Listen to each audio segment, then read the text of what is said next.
Hey everyone, and welcome to our deep dive on Reiki. Oh, yeah. We're going to be looking at the spiritual seek today. Oh. I'm really excited to learn more about this whole idea of universal life force energy and how that ties into like chakra balancing and meditation, Right. all that good stuff. Yeah, so much to unpack there. Definitely. It's really cool how Reiki kind of comes at this whole well-being thing from like a holistic perspective. Right. Like, it's not just about treating like, oh, you have a headache, so here's some aspirin, or you have a rash, so here's some cream. It's like looking at like the whole mind, body, spirit connection, which is where I think the real power of it lies. Absolutely.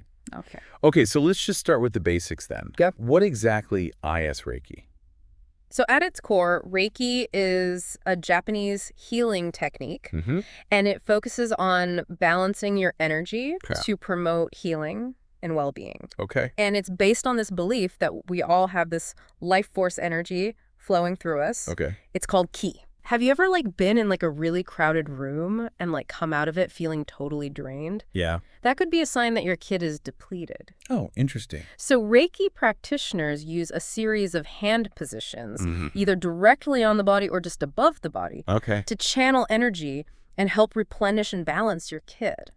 Oh, so it's almost like recharging your internal battery. Exactly. Okay, I'm starting to see how it fits into that holistic picture. Yeah. And what's really cool is that Reiki recognizes that our physical, emotional, and spiritual states are all intertwined. So unlike conventional medicine, which often just focuses on a symptom, Right. Reiki tries to address the root causes of the imbalance on multiple levels. I like that. Yeah. So, okay, I'm already getting curious. What happens during a Reiki session? All right, so picture this. Okay. You walk into this serene, peaceful space. Okay. You lie down, fully clothed, on a massage table, or you can be sitting comfortably in a chair. The practitioner gently places their hands on or just above your body in specific positions. Okay. Each position is held for a few minutes to allow the energy to flow. Okay, so no needles, no potions, just hands and energy. Right. But how does the practitioner actually channel that energy? So they go through a process called attunement. Okay. You can think of it as an initiation that aligns them with Reiki energy, allowing them to act as a conduit for this universal life force energy. Okay. And those hand positions that I was talking about, they correspond to the 7 main chakras in your body, which are energy centers. Right, the chakras. Exactly. That's where I've heard that term energy blocks. Is that what the Reiki practitioner is working to clear? Exactly. Okay. So by removing those blockages, Reiki aims to restore the natural flow of energy throughout your whole system, promoting healing and balance on those multiple levels. Okay, I see how that could tie into those potential spiritual benefits then. Right. That the spiritual seek talks about. Yeah, it's not just about relaxation, although that's definitely a really nice side effect. Of course. But it goes deeper. It promotes inner peace. It helps you connect with that sense of just being. Oh, yeah. Barbara Ray talks about that a lot. Yeah, I love that idea of being. It's powerful. It's such an antidote to all the doing that we have in our lives. Definitely. So I can see how people would be drawn to finding those moments of stillness and connection through Reiki. And it really encourages self-awareness, and it facilitates a deeper connection to yourself and also maybe to something larger than yourself. Right. And this brings us to the 5 guiding principles of Usui Reiki. Okay. Positivity, peace, gratitude, honesty, and kindness. I like that. It's so incredible how those simple principles can really impact our personal lives and ripple outwards, influencing our interactions with the whole world. Yeah. Sometimes the simplest ideas are the most powerful. They really are. Just embodying those principles can really shift your whole perspective. Totally. Speaking of different perspectives, you mentioned the spiritual seek talks about levels of Reiki training. Yes. There are 3 main levels. Okay. Reiki the 2nd, and Reiki the 3rd, which is also known as the master teacher level. Okay. So Reiki is your introduction to Reiki. You learn about the history, the self-treatment techniques, the basics. Okay. Reiki the 2nd goes deeper, introduces symbols for distance healing. Oh, wow. And then Reiki the 3rd is where practitioners learn to attune others to Reiki. Oh, wow. And become teachers themselves. Okay. So it's more involved than I even realized. Yeah. So someone who's completed that first level Reiki, I could technically start practicing self-Reiki. Absolutely. Okay. And self-Reiki is something that the spiritual seek really encourages. It's about making it a part for your daily life, not just something you do occasionally. Right. It's about cultivating that ongoing connection with universal life force energy. Yeah. I like how that really emphasizes personal agency, too. Yeah. Like you're not just receiving healing, but you're actively participating in it. Exactly. It shifts the whole dynamic of what healing can look like. Yeah, it does. It's not about relying on someone else, but tapping into your own inner resources. I love that. And that's one of the things that often draws people to Reiki in the first place, that sense of empowerment, that feeling of being an active participant in your own well-being. Absolutely. Yeah. Okay, so if someone just finishes a Reiki session and they're feeling all relaxed and balanced, what are some ways they can integrate those benefits into their everyday life? That is a great question. The spiritual seek must have some tips for that, right? They do. Okay. They suggest creating a morning ritual, maybe incorporating a little self-Reiki to set intentions for the day. Okay. Throughout the day, incorporating little mindful moments, those little pauses where you reconnect with your breath, your energy. Right. Even simple activities like cooking or gardening can be infused with Reiki energy. Oh, wow. When you approach them with intention and awareness. Okay, so it's really about weaving those principles and those practices into the fabric of your day-to-day life. Exactly. Creating a more mindful and intentional way of living. Yeah, it's a journey of self-discovery. Right, And yeah. like any journey, it starts with taking those first steps. I love that. Speaking of which, for those who are thinking, this sounds amazing, where do I even begin? Right.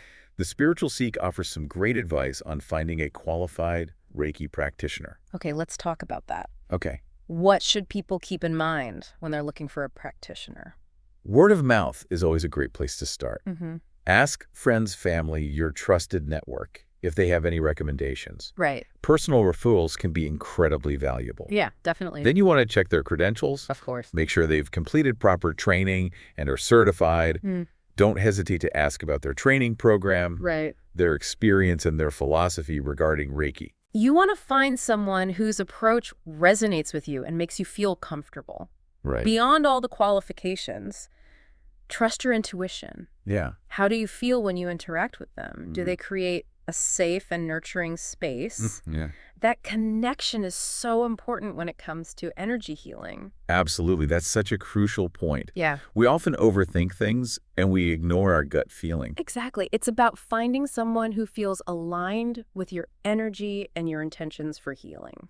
This has been so insightful. It's a great topic. We've covered a lot of ground, from the basics of Reiki to finding a practitioner. We have. But there's one more area I'd love to explore. Okay. How does Reiki connect to other spiritual practices, Oh, yeah. particularly those that the Spiritual Seek often discusses? That's a fascinating area. Yeah. And the spiritual seek highlights some really interesting connections, especially with practices like meditation prayer and chakra balancing. Okay, this is where it gets really interesting. Yeah. Tell us more about how Reiki can amplify these practices. Let's start with meditation.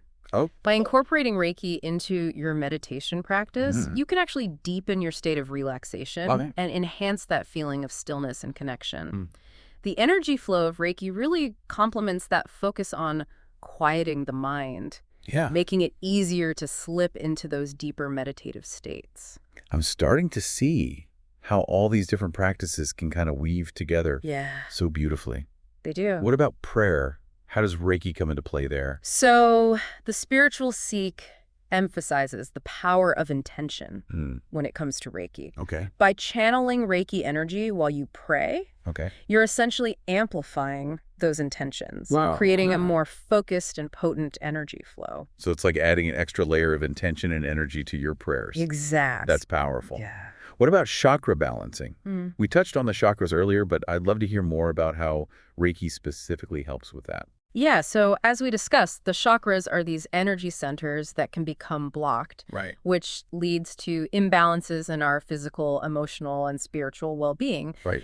Reiki, with its focus on energy flow, can actually help clear those blockages Okay. and restore harmony between those energy centers, Okay. which is essential for achieving that overall sense of balance and well-being that's so central to spiritual wellness. Okay. I'm definitely starting to get a much clearer picture of how Reiki fits into this bigger picture of spiritual growth and exploration. And that's just the tip of the iceberg. Oh, no. The spiritual seek actually goes a step further and introduces some advanced Reiki meditation techniques. Okay. That might pique your interest, techniques like Joshin Kokyo, Seishin Toitsu, and Kinyoku-ho. Oh, definitely. We can dive into those a little later. Yes. I'm already curious to learn more about those advanced techniques. We'll get to it. But first, I think it's time to take a quick break. Okay. We'll be right back to continue our deep dive into the fascinating world of Reiki. Sounds good. Stay tuned. Welcome back. I'm eager to jump into those advanced Reiki meditation techniques from the spiritual seek that we mentioned before. Me too. They sound really interesting. They offer a really unique way to deepen your practice and tap into like those subtle energy flows. Okay. What makes these techniques so special? Well, each one has its own focus and benefits. Okay. So let's start with Joshin Kokyu-ho, which means breath of the soul. Okay. It's like this foundational meditation technique that strengthens your connection to your hara. Your hara. Which is your energetic center located in the lower abdomen. Oh, okay. So it's about like grounding yourself. Yeah. Establishing a strong root system for your energy. It's about cultivating a sense of stability and centering yourself in your energy. Oh, right. Which is essential for any spiritual practice, especially Reiki. Okay. Imagine like a tree with deep roots. Okay. It can withstand strong winds. Right. Joshin Kokyu-ho helps you cultivate that inner strength and resilience. That imagery really resonates. I can see how feeling grounded and centered would really enhance your ability to channel energy effectively. Totally. And it's especially beneficial in our modern world, where we're constantly bombarded with stimuli and distractions. Joshin Kokyu-ho helps you create a sanctuary within. I got that. Yeah, a space of peace and stability amidst the chaos. That's beautiful. Okay, what about the other techniques you mentioned, Seishin Toitsu? Right, Seishin Toitsu. What's that all about? Which means unification of mind and spirit Okay. is a really powerful visualization practice. Okay. It's about aligning your intentions with Reiki energy. Yeah. Using the power of your mind to focus and direct that healing energy with greater precision. So instead of just like passively channeling energy, you're actively shaping and directing it. Exactly. Wow. You're creating like a synergy Oh, wow. between your intention and the flow of Reiki energy. Okay. Remember, Reiki's all about working with energy, and our thoughts are a potent form of energy. Seishin Toitsu helps you harness that mental energy and use it to enhance the effectiveness of your Reiki practice. That is so fascinating. It really highlights that mind-body connection and the power of our thoughts to influence our well-being. It really does. And it brings up a point that the spiritual seek emphasizes. Okay. Reiki isn't about blindly following a set of techniques. It's about cultivating awareness, Okay. both of your own energy and the energy around you. Right. These advanced techniques invite you to step into that space of awareness and become a more conscious participant in your healing journey. I love that. All right. I can't wait to hear about that last technique, Kenyoku-ho. Yes. What's that one all about? Kinyoku-ho is a fantastic technique for cleansing and purifying your energy field. It's like taking an energetic shower, washing away any stagnant or negative energy that might be clinging to you. So our energy fields probably get as grimy as our physical bodies. You could say that? Yeah. And like how a refreshing shower can revitalize you physically, Kinyoku-ho can leave you feeling clear, energized, and more open to the flow of Reiki energy. Right. The spiritual seek actually recommends incorporating Kinyoku-ho into your daily routine, Okay. especially before and after Reiki sessions, to create a clean and open space for energy to flow freely. So it's like prepping your canvas before you start painting. Exactly. I like that. So we've covered these three advanced techniques. Yes. Joshin Kokyu-ho for grounding, Seishin Toitsu for aligning intentions, and Kinyoku-ho for cleansing. Are there any other techniques that the spiritual seek mentions? Those are the main ones that they focus on. Okay. And they provide some really great guidance on how to practice them. Okay. But they also emphasize that there's always more to learn and explore within Reiki. Right. It's a practice that invites you to go deeper, to continually refine your understanding and connection with universal life force energy. Yeah, it sounds like Reiki is as much about the journey as it is about the destination. It's- But, I think it's time we address the elephant in the room. Okay. Something that comes up a lot when people hear about Reiki for the first time. What about those who are skeptical? Right. The spiritual seek must encounters some pushback Oh, they do. from those who see Reiki as too out there. Yes, and they address those concerns head on. Okay. They acknowledge that Reiki is often misunderstood, Okay. especially in a world that prioritizes like the tangible and measurable. Right. One of the biggest misconceptions is that Reiki is like some kind of religion or cult, Right. which it's not. Yeah, that's what I've heard too. People Yeah. make assumptions because of that spiritual aspect of Reiki. Right. But it's crucial to remember that Reiki is a spiritual practice, Okay. not a religion. Right. It doesn't require adherence to any specific dogma or belief system. Mm-hmm. People from all walks of life and Yeah. all spiritual backgrounds can practice and benefit from Reiki. Yeah. It's about tapping into that universal life force energy Right. that flows through us all. Okay. Regardless of our beliefs or backgrounds. So it's more about connecting with something that's already within us, Exactly. rather than subscribing to a set of external rules or doctrines. Yes. And the spiritual Sikh is really good at emphasizing that point. Okay. Making Reiki accessible and approachable for everyone, Yeah, regardless of their spiritual inclinations. I like that. What are some other common misconceptions that the spiritual Sikh tackles? Oh, they've heard them all. I bet. Another big one is that Reiki is some form of magic Right. or mind control. Yeah. You know, like the stuff you see in movies where Okay. people are waving their hands and making things levitate. Oh, I have to admit, before I started this deep dive, I kind of had that image in my head It's funny. of Reiki practitioners chanting spells and conjuring mystical forces. I know we can laugh about it, but Yeah. seriously, it's important to set the record straight. Right. Reiki is about working with subtle energies, yes, Hmm. but it's not about manipulating or controlling others. It's about promoting healing and well-being, both for yourself and for others. Yeah. It's a practice that's rooted in compassion and respect. Okay, that makes sense. It's about facilitating healing, not forcing it, Exactly. okay? And the spiritual Sikh probably encounters skeptics who say, show me the proof. Oh, yeah, all the time. Where is the scientific evidence? Yeah. What do they have to say about that?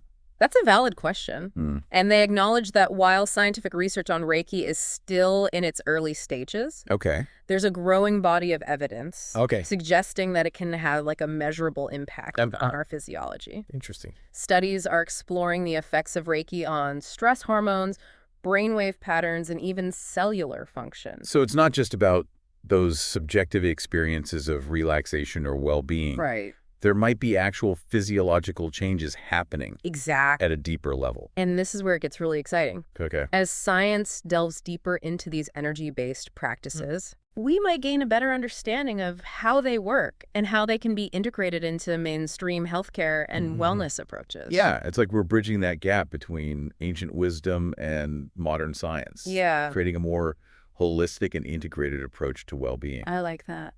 Speaking of well-being, Yeah. I'm curious to hear more about how the spiritual Sikh views the connection between Reiki and self-care. That's a great question. The spiritual Sikh sees Reiki as a powerful tool for self-care, Okay. but not in the typical way we often think about it. Okay. You know, it's not just about pampering yourself with spa treatments or indulging in your favorite treats, although those things can have their place. Of course. It's about cultivating a deeper connection with yourself, Okay. listening to your body's wisdom and tending to your energetic needs. But that's a beautiful way to frame it. Yeah, It's about recognizing that self-care goes beyond the superficial right. and extends to those deeper levels of our being. Exactly. And Reiki provides a framework for that deeper self-care. Okay. It encourages us to slow down, to tune in, and to become more attuned to our energy and what it's telling us. It's about creating a space for healing and restoration, not just on a physical level, Right. but also on an emotional and spiritual level. That's beautiful. I Yeah. love that. It's about recognizing that we're not just physical beings. Yes. We're also energetic beings. We are. And tending to those energetic needs is just as important as taking care of our physical bodies. Absolutely. And the spiritual Sikh offers some really practical tips Okay. for incorporating Reiki into your self-care routine. Okay. You know, we talked earlier about those morning rituals and mindful moments throughout the day. Yeah. But they also suggest things like using Reiki to infuse everyday activities with intention, Oh. turning those mundane tasks into opportunities for energetic alignment Oh, wow. and self-connection. Okay. So even things like cooking dinner or folding laundry can become acts of self-care. When infused with Reiki energy. Exactly. It's about bringing that awareness and intention to everything you do. Wow. Transforming those everyday moments into opportunities for nourishment and healing. That's a powerful shift in perspective. It is. It's like you're reclaiming those moments. Yes. And infusing them with a deeper sense of purpose and meaning. And that's one of the beautiful things about Reiki. What's that? It empowers you to take an active role in your own well-being. Right. It's not about passively waiting for healing to happen. Yeah. It's about actively cultivating it in every aspect of your life. That's a message that really resonates with me. Yeah. It's about taking ownership of your health and well-being and recognizing that you have the power to create positive change. And the spiritual Sikh really emphasizes that sense of empowerment. Yeah. They remind us that we're not just victims of circumstance. We have the agency to choose how we respond to life's challenges, how we care for ourselves, and how we cultivate our own well-being. Reiki provides a framework and a set of tools to support us on that journey. This has been such an enriching conversation. It has. I feel like I've gained a whole new understanding of Reiki. Yeah. And its potential, not just for healing, but for personal growth and transformation. And we're just scratching the surface. I know there's so much more. There's so much more to explore. Within Reiki. The spiritual Sikh often talks about the importance of finding a teacher or mentor who resonates with you and can guide you deeper into the practice. Yeah, it's like any journey, having a guide can make all the difference. Exactly. And speaking of guides, the spiritual Sikh also offers guidance on how to develop your intuition and connect with your own inner wisdom. Which is essential for any spiritual practice, but especially Reiki. Okay. They emphasize that ultimately the most powerful healer resides within each of us. That's a really powerful message to leave our listeners with. It is. But before we wrap up, I'd love to hear your final thoughts on what we've explored today. What key insights do you want to leave our listeners with? As we've been talking about Reiki, I keep coming back to this idea of empowerment. Reiki isn't just about receiving healing. Right. It's about recognizing the healing power that already exists within each of us. Yes. It's about learning to tap into that power, to cultivate it, and to use it to create positive change in our lives and in the world around us. Yeah. And that's a message that I think is incredibly relevant and important in our modern world, where we're often bombarded with messages that tell us we're not enough, that we need to fix ourselves, that we need to look outside ourselves for solutions. Reiki reminds us that the answers we seek, the healing, we crave the wholeness we desire. Right. It's all already within us. Yeah. We just need to learn how to access it. That's so beautifully said. It's a reminder that we're not broken. Yeah. We're whole and complete just as we are. We are. And Reiki provides a pathway to remember that truth and to embody it more fully in our lives. Exactly. And that's a message that I think is worth sharing far and wide. I couldn't agree more. This has been such a fascinating deep dive into the world of Reiki. It has. And I'm so grateful for the opportunity to explore it with you. The pleasure has been all mine. And to all of you listening, thank you for joining us on this journey. Yes, thank you. We hope you've gained some valuable insights into the world of Reiki and its potential for healing, growth, and transformation. Absolutely. As we've been talking about Reiki and this whole idea of personal empowerment, I've been thinking about the role of community and connection. Does the spiritual Sikh address how those aspects play into the Reiki journey? They do. They highlight how the Reiki community can provide a sense of belonging and support. Okay. Especially for those who are new to the practice or those who are seeking deeper connection and guidance.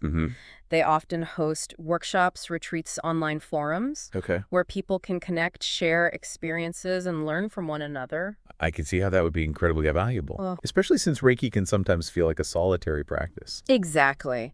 And it's not just about connecting with other practitioners. It's also about extending that Reiki energy outward into our relationships and communities. The spiritual Sikh talks about how Reiki can help us cultivate more compassion, understanding, and empathy in our interactions with others. So it's not just about our own personal healing. It's about contributing to the healing of the world around us. That's a beautiful way to put it. Yeah. It's about recognizing that we're all interconnected and that our energy can have a ripple effect on those around us. Okay. By cultivating a practice of Reiki, we're not only healing ourselves, but we're also contributing to a more harmonious and loving world. I love that. It's like we're all little sparks of light. Yeah. And when we come together, we create a brighter, more radiant world. That's a beautiful analogy. And it speaks to the transformative potential of Reiki, Mm-hmm. not just on an individual level, but on a collective level as well. But the spiritual Sikh often talks about the importance of raising our collective vibration Right. and creating a more peaceful and loving world. Yeah, They see Reiki as a powerful tool for achieving that vision. that's inspiring. It gives me hope that even small acts of healing and kindness can make a difference. They absolutely can. And it all starts with our own individual practices, with our own commitment to cultivating inner peace Right. and extending that peace outward into the world. Well said. Speaking of extending our reach, the spiritual Sikh often talks about the connection between Reiki and environmental healing. Can you tell us a bit about that? Absolutely. They believe that Reiki energy can be used to support the healing of our planet. Okay. They talk about sending Reiki to polluted areas, Okay. to endangered species, and to the earth as a whole. So it's like we can use Reiki to send love and healing energy to those places that need it most? Exactly. And they also emphasize the importance of living in a way that's in alignment with Reiki principles, practicing gratitude for the gifts of nature. Okay. Living with intention and mindfulness and treating all beings with kindness and respect. It's about recognizing that we're part of a larger ecosystem. Right. And that our actions have consequences. That's a powerful reminder. It's about shifting our perspective from one of separation and domination Right. to one of interconnectedness and responsibility. And that shift in perspective is what the spiritual Sikh is all about. They're not just teaching techniques. Yeah. They're promoting a way of being in the world. Yeah. A way of living that's aligned with love, compassion, and healing. I'm really appreciating how this deep dive into Reiki has expanded my understanding of what it means to live a spiritual life. Yeah. It's not just about meditation or prayer. It's about how we show up in the world, Right. how we interact with others, and how we care for ourselves and our planet. That's beautifully said. And I think that's a message that's resonating with more and more people. Yeah. There's a growing hunger for practices and perspectives that help us connect with something larger than ourselves, something that gives our lives meaning and purpose. And it sounds like Reiki offers a pathway to that connection, to that sense of purpose. It does. And it's a pathway that's available to everyone, Yeah. regardless of their background or beliefs. Right. It's a practice that invites us to tap into the wisdom of our bodies, Mm-hmm. the power of our intentions, and the boundless energy of the universe. Wow. It's a practice that reminds us that we're not alone, that we're all connected, and that we have the power to heal ourselves Right. and to create a more loving and harmonious world. That's a beautiful message to leave our listeners with. Thank you so much for sharing your insights and expertise with us today. It's been my pleasure. This has been a truly enlightening journey into the world of Reiki. I agree. And to all of you listening, thank you for joining us on this adventure. Yeah, thanks for being here. We encourage you to keep seeking, keep learning, and keep diving deep into the practices and perspectives that resonate with you. Yeah. Until next time, may your journey be filled with peace, love, and healing.